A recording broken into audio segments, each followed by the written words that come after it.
Good morning, everyone. Hello, I said good morning. That's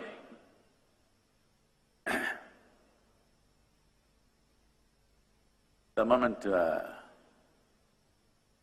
we are born as human beings,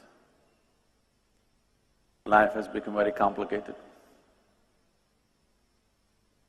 If you had come here like any other creature on this planet, stomach full, life settled. Once you come here as a human being, stomach empty, only one problem. Stomach full, 100 problems. Because what you call as human is not going to be settled by fulfilling your survival needs. If you had come like any other creature, survival would fulfill your life. Eating, sleeping, reproducing, dying one day would be a complete process. Once you come as a human being, all these things you have to do, but only when survival is in question, it means something to you. Once it is there, it means nothing to you.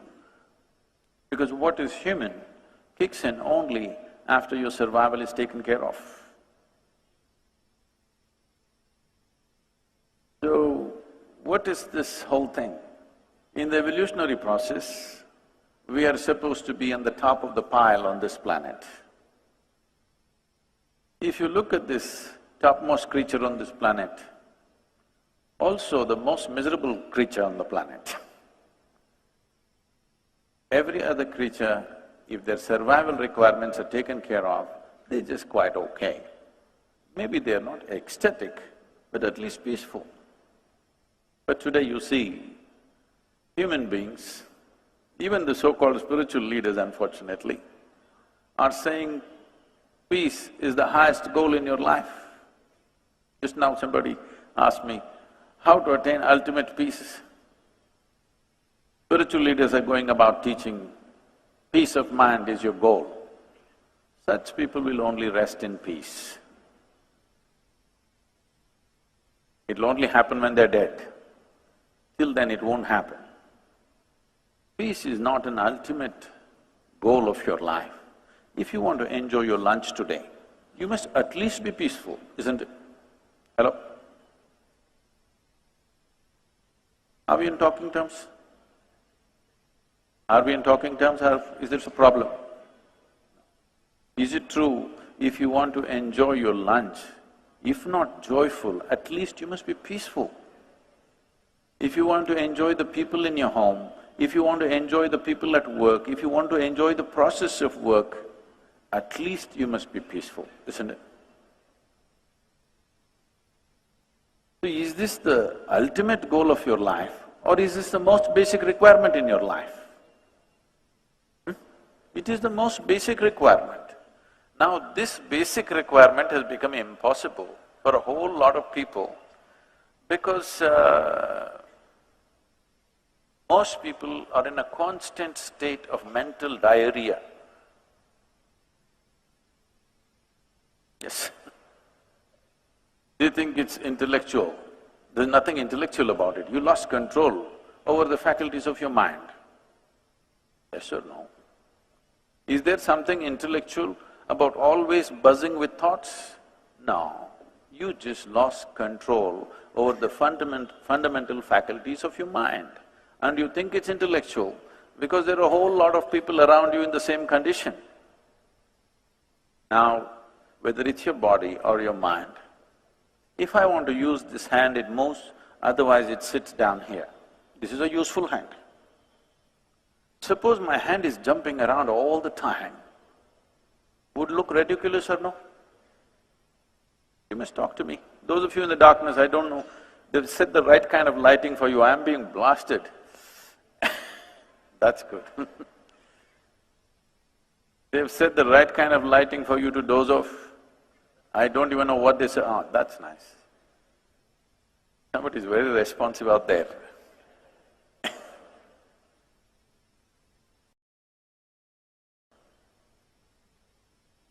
Now, would this not be ridiculous if your body started doing its own things without your permission? Yes. Is it not equally ridiculous that your mind is doing things without your permission? Your only comfort is others cannot see you, but now you're lit up. Sitting in the darkness of your mind, you think others cannot see it. No, if they pay enough attention, they can see it. Yes? So, if we want to live a sensible life, forget about a spiritual life, forget about some phenomenal life. If we want to live a sensible life, at least being peaceful and joyful is a basic requirement, isn't it? To just live sensibly, I'm saying, not to live some phenomenal life. But that is not happening to over 90% of the humanity because we have taken wrong steps and we think we can fix it by fixing the whole world. Today, whatever we are doing, there are many ways to look at this, but one aspect of everything that you're doing is in pursuit of your happiness, isn't it so? See, first we must decide here, who is the yogi, all right? If you think you can just stare at me like this, I have a very long practice.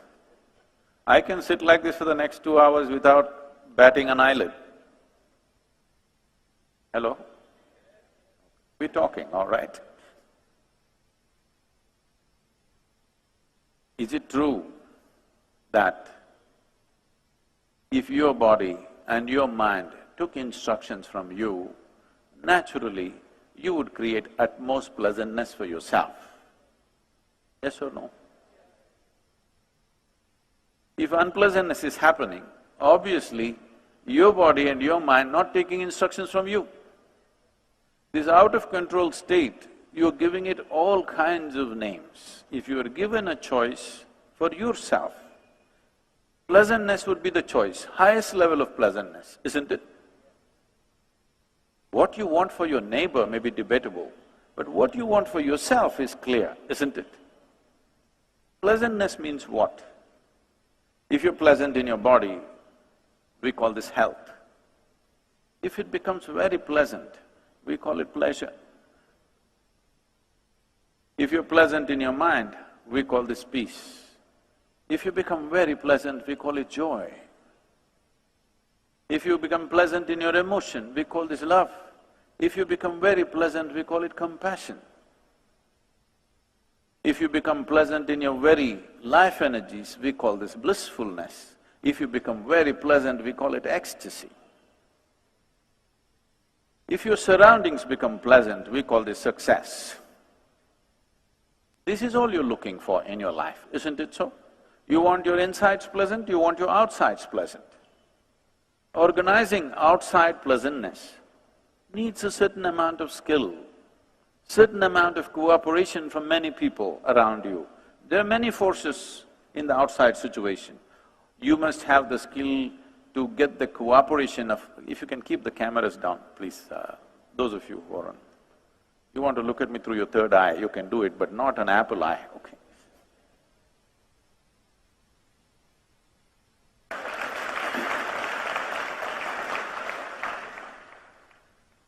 To create external pleasantness, it's a certain level of skill.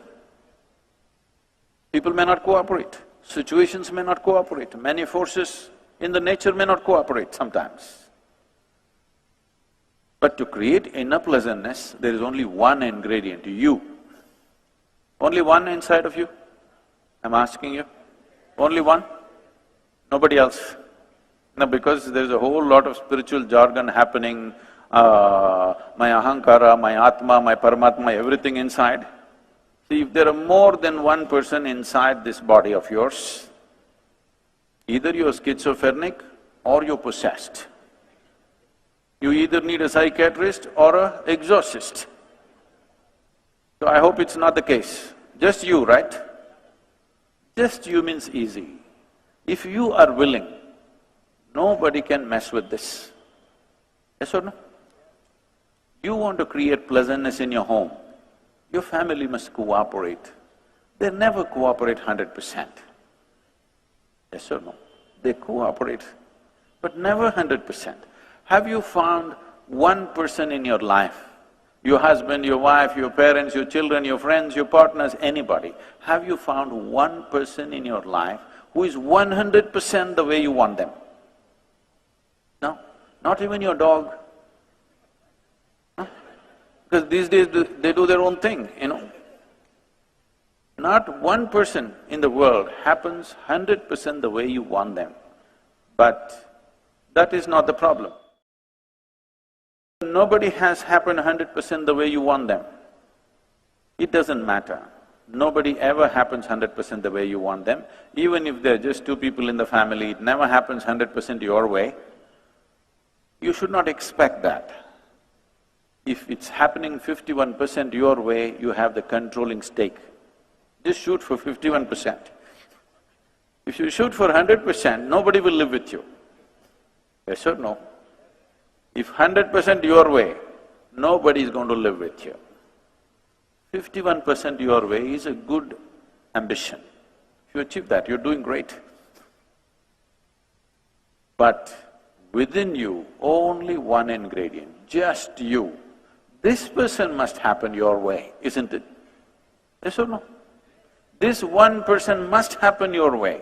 If this person does not happen your way, you're a lost case.